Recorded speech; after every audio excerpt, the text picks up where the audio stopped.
Hello friends, आज हम discuss करेंगे फिजिक्स के वैद्युत क्षेत्र और वैद्युत क्षेत्र तीव्रता एवं वैद्युत द्विध्रुव आघूर्ण, जो कि फिजिक्स के फर्स्ट चैप्टर में क्लास 12 का के सिलेबस में है। तो आइए देखते हैं वैद्युत क्षेत्र क्या होता है।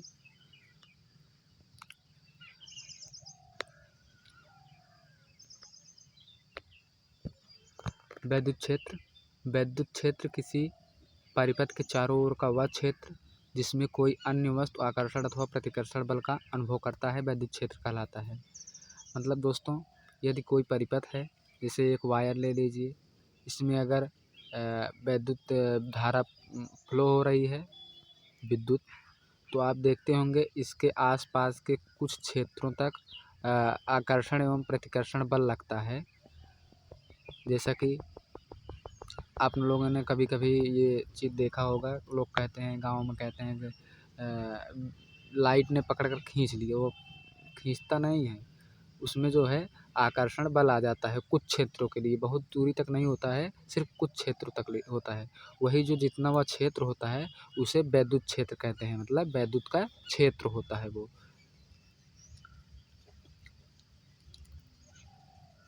आगे हम डिस्कस करेंगे वैद्युत क्षेत्र की तीव्रता क्या होती है। वैद्युत क्षेत्र की तीव्रता जो है, किसी परिपथ में इकाई कूलाम आवेश प्रवाहित करने के लिए जितने बल की आवश्यकता होती है उसे उस परिपथ की वैद्युत क्षेत्र की तीव्रता कहते हैं। इसे ई से प्रदर्शित करते हैं। मतलब दोस्तों, किसी परिपथ में इकाई कूलाम आवेश प्रवाहित करने के लिए जो बल लगता है, मतलब आवेश प्रवाहित करने के लिए कुछ न कुछ बल लगेगा, तो इसे ई से प्रदर्शित, तो ई बराबर होता है F/Q। ये फार्मूला होता है। इकाई कूलाम आवेश को प्रवाहित करने के लिए जितने बल की आवश्यकता होती है उसे वैद्युत क्षेत्र की तीव्रता कहते हैं। तो यहाँ से अगर हम F बराबर निकालें तो इसे EQ भी लिखा जा सकता है।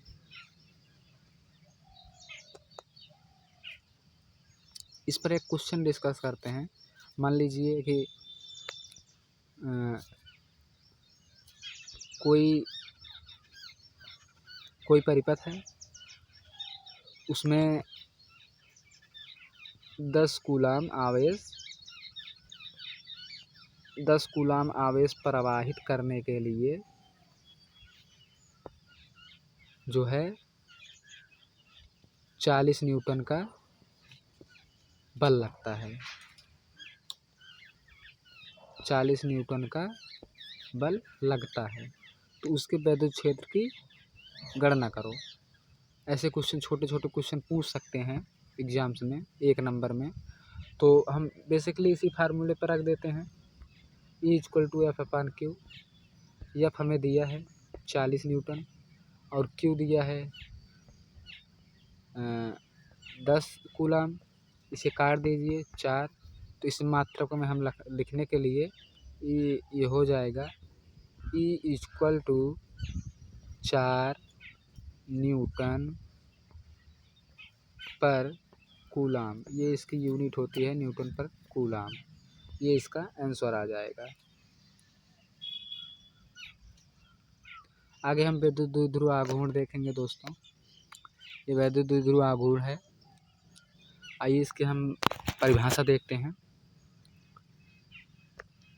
किसी परिपथ में उपस्थित किन्हीं दो आवेशों में से कोई एक आवेश तथा दोनों आवेशों के बीच की दूरी का दोगुना वैद्युत द्विध्रुव आघूर्ण कहलाता है। इससे P से प्रदर्शित करते हैं। इसका जो फार्मूला है होता है P=2QL। ये इसका फार्मूला होता है। इसे अगर हम इसका मात्रक की बात करें तो इसका मात्रक हो जाएगा कूलाम मीटर, क्योंकि लंबाई मीटर में ज्ञात करते हैं। और आवेश तो आप जानते ही, पहले वीडियो में बताया गया था, आवेश जो है कूलाम में मापा जाता है। तो हम आइए देखते हैं, इसके परिभाषा को समझते हैं। इसमें कह रहा है, यदि कोई परिपथ है, मान लीजिए इसमें 2 आवेश Q और Q0 ले लेते हैं हम, और इसके बीच की दूरी L ले लेते हैं, और बोल रहा है इन दोनों आवेशों में से कोई एक आवेश, चाहे हम ये ले सकते हैं चाहे ये लिख सकते हैं। हम आपको सूत्र में ये बताया गया है तो हम ये ले लेते हैं। देखते हैं तो इसे P से डिनोट किया जाता है। P इक्वल टू हम ले लेते हैं Q0 इंटू L, इसकी लंबाई के इसके बीच की दूरी के 2 गुने मतलब 2L के बराबर होता है। तो आइए देखते हैं। तो ये हो जाएगा P इक्वल टू 2Q0L।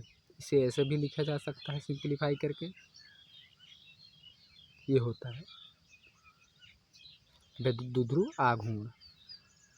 तो दोस्तों आज के लिए इतना ही। आगे मिलते हैं हम नए टॉपिक के साथ। अगले वीडियो में हम बात करेंगे वैद्युत क्षेत्र की तीव्रता अक्षीय और निरक्षीय स्थिति में किसी बिंदु P पर। तो अगले वीडियो में हम मिलते हैं। जय हिंद, जय भारत।